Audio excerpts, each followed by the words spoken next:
Welcome, Foreign Minister, to World News Today. Let me put to you that from pictures taken after your defeat of the Tamil Tigers, we can look at those pictures now. First of all, we have graves of the LTTE lined up very clearly. We can see them on that image there. Then we move to another picture which shows mounds of apparent civilians who've been killed during the operation against the Tamil Tigers, and we zoom in at this point to see a large number of mounds there which are believed to contain civilians. Why are you shying away from an independent investigation if your forces are not responsible for these deaths? I think you have to get your facts right. You just show mountains of graves, etc., just coming out of an area occupied by the LTT all this time, and trying to blame the government of Sri Lanka in terms of the ones who are lying there. I didn't blame anyone. I said, why aren't you allowing an independent investigation? Okay, fine. Get this right. We have had an engagement for the last 30 years. Today we have got 300,000 people in the hands of the government being cared by the government of Sri Lanka in terms of IDPs. We know that, Foreign Minister. What I'm trying to do, though, is find out why you won't have an independent investigation into how many people have actually been killed.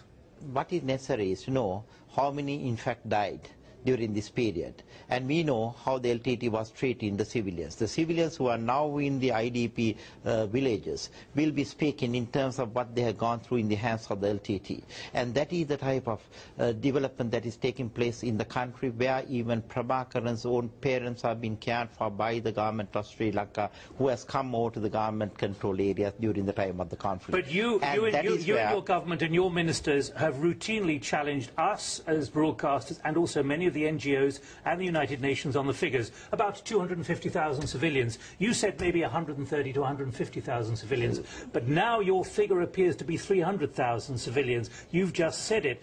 You appear to have almost been disingenuous with the numbers. You must have known. We have to look at who took the people into the no-fire zone. They were entrapped by the LTT, and we have been maintaining all throughout. Whoever who is there, irrespective of the numbers, it will be our responsibility to exercise the humanitarian mission to rescue them.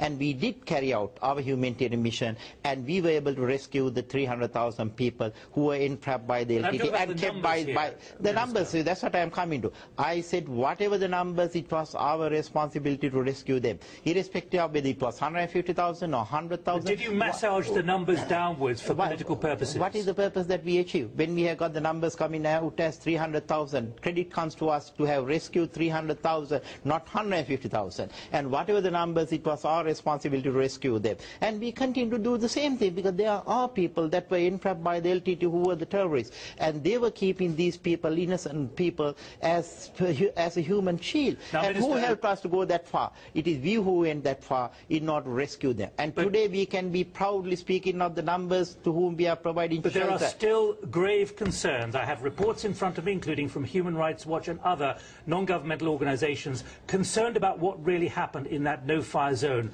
Why will you not allow independent investigators in?